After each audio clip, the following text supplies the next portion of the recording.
I'm Jeremy Jones and I'm the Sandman, and I have probably the most enviable job anywhere in the world. My day pretty much starts early in the mornings, and we get an opportunity to actually walk the beach in its natural fresh state, where it's not been touched by any inhabitants, any humans, or there's no interactions with anybody around.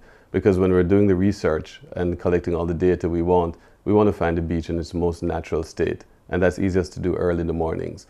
The day is obviously going to be spent entirely on the beach because I need to evaluate what the wind is like, what the water quality is like, looking at the tide action, looking at the surf action, measuring where high tide may come in, where low tide may go out, how much sand do we lose during that time, what's deposited on the beach, and that can take anywhere from a day, a week, a month.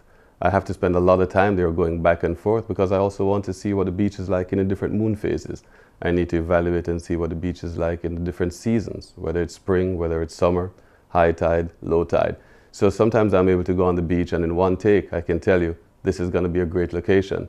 And in other instances I may need to go back in 3 weeks time, in 2 months time, in 8 months time, and then I can make a better assessment and evaluation as to how great a beach location this is going to be.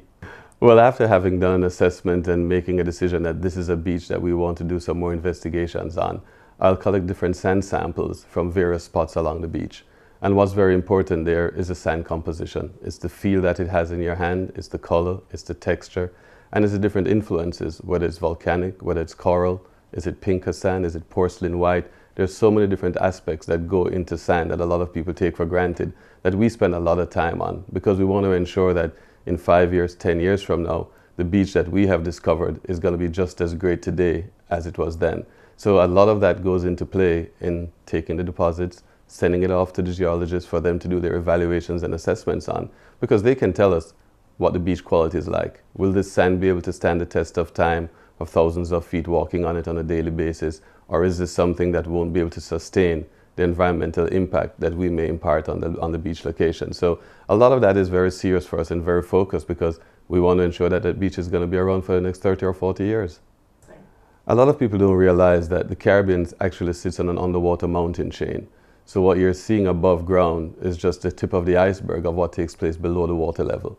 And the water quality is very important to us. Its clarity, its crystal clearness, the salt content, as well as the freshwater content.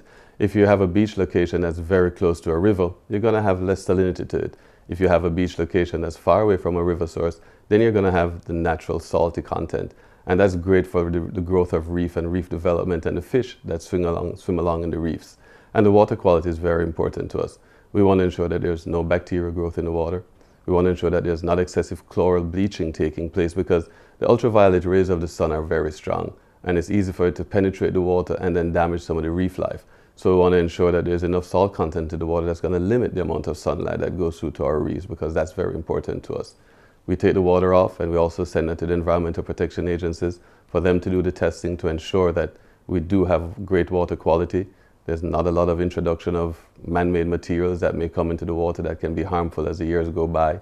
And then we combine that with information that we've gotten on the sand and soil and the erosion, and then we make our final decision. Is this where we're going to build?